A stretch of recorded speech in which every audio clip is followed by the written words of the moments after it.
Yo, what's up, guys? My name's Chris. Welcome back to the channel. On this channel, we talk about lots of things, to include some really cool stuff when it comes to business, entrepreneurship, mindset, and in this case, how to overcome limiting beliefs about your success, which I've had firsthand experience with. Many consider me successful. I consider myself like at the entry level. Like I put my foot into the arena of success and I got my toes wet. And I remember the day that I overcame my limiting beliefs on success. And I'm going to talk you through it and give you some tips on exactly how I did it and you could do it. As I always ask before we get into the show, keep it up, guys. Smash that like button. Drop a comment. Maybe you have some limiting beliefs on success. Maybe you don't. Hit subscribe and let's get into the show. All right, so there's a couple things that we're going to talk about here. I'm going to give you guys 3 big takeaways on how to overcome limiting beliefs about success and your success in particular. But before I give you those, I want to give you a story about, I remember exactly where I was when I overcame my limiting beliefs. I was actually on the Stairmaster at my gym on a hot summer day, and the way that my gym was set up was it was 3 floors. It was about 20,000 square feet, and on the 3rd floor, the top floor of the commercial building, was the cardio equipment, and in the corner where there was no ventilation, I had a couple Stairmasters stuffed over like in this hot corner of the building, and I was sweating my face off. And I love the stairs, you know, and I was probably 20 minutes into it. I don't know, something like that. And, you know, I was sweating. I was doing my cardio, and I was looking at all of the equipment that was in front of me, which was, I don't know, 20 ellipticals, 20 treadmills, Stairmasters, 20 spin bikes, a rower, you know, 20 other assorted cardio equipment, a couple of tanning beds, and that was just on that floor of the gym. And I remember it was about a year into me owning this gym, right? Maybe a year and a half, something like that. Yeah, probably about a year and a half. Summer of 2017. And it hit me. It hit me that I wasn't this imposter, right? Because 2017, I was almost a decade into business, right? And had done really well coming up, right?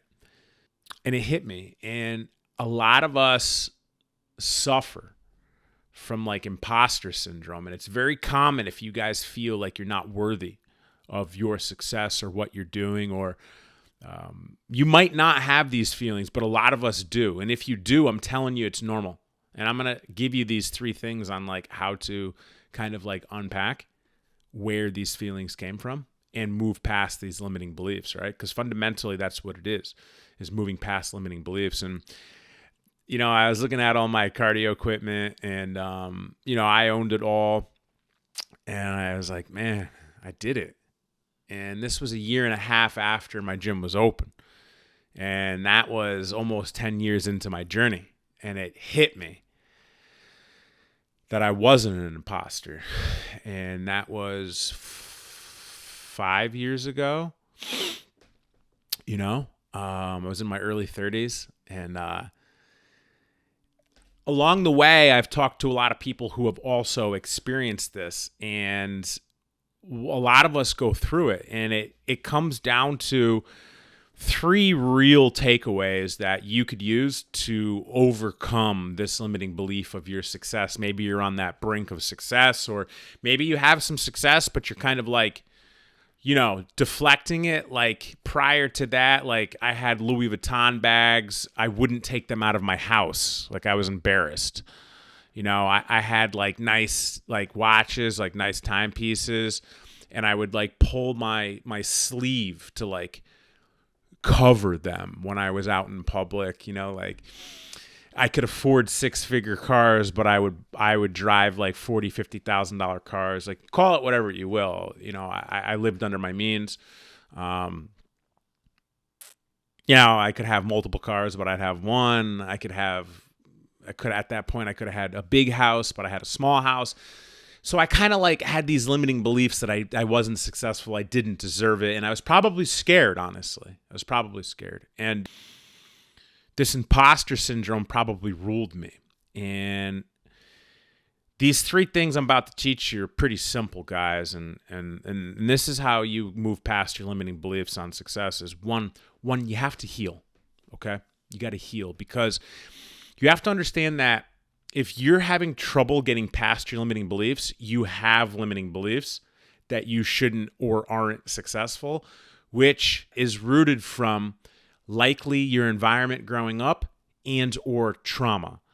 Fundamentally, a lot of parents don't understand how to be parents, and they bring a lot of like generational trauma into their parenting, like codependency, manipulation, projection, lying. And the way that you're raised is going to really form your mind and your limiting beliefs, right? So like manipulation, like any of your mothers tell you that they'd be really disappointed if you didn't do something, that's a form of manipulation. Or, parents will make their children feel responsible for their feelings. Like, little Johnny, if you go do this, I'm going to get very upset. That's codependency. That's projection. That's manipulation. And like what those do is formulate your beliefs in your subconscious. And healing from that specifically, which I've done firsthand, wrote a book on it, is the first step to move past limiting beliefs is realizing that you have them and healing the trauma or subconscious programming that you were given as a child.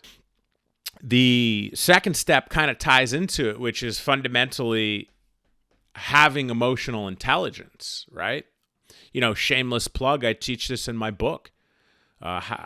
Number 1, healing from trauma. Number 2, emotional intelligence. And the more understanding you are of yourself and your emotion, the more that you're going to understand that you actually are successful, you actually have some limiting beliefs, and you actually have some things that need to be undone and reprogrammed in your minds.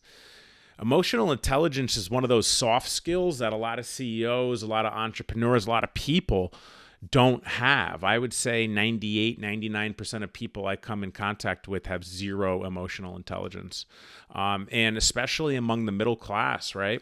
It's very common to see these traits of manipulation and lies and codependency and projection in people. And a lot of people my age, younger and older, didn't even realize they learned it from their parents. So the more aware we are of ourselves and our emotions, and having emotional intelligence, not only the better life you'll have because you understand yourself more, but the better relationships you'll have, the better business you'll have, the more money you'll make, the more impact you'll have. Emotional intelligence, guys, don't underrate the importance of it. It's life-changing.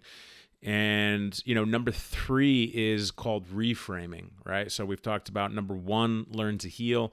Number 2, emotional intelligence. And number 3 is what I call reframing. And I this one in particular, I've pretty much healed. I'm still working on it, but I'm like far beyond where I was, right?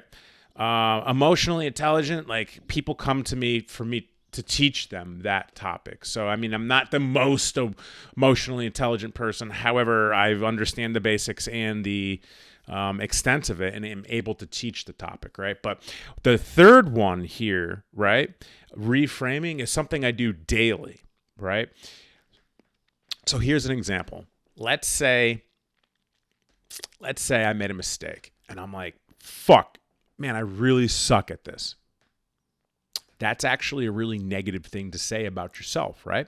So I catch myself when I say it and I reframe it and I'm like, okay, what's the lesson that I need to learn here? And I have room to improve on this topic.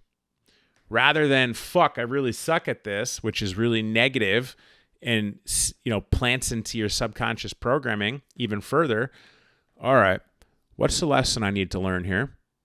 And I have room to improve on this topic. Reframing. Rather than saying, man, this president really fucking sucks. You reframe it. I think he should focus on his health and probably check himself into a elderly care home and heal. I'm not kidding, but rather than saying like, this guy sucks, because that's negative, we reframe it and say, hey, he needs to take care of his health, right? And the point is, if you reframe the negative things that you say about yourself, you will feel less of like an imposter and more of like a success. If you guys have any questions about this, please feel free to drop a comment below. I'm happy to explain any and or all of this or add to the conversation.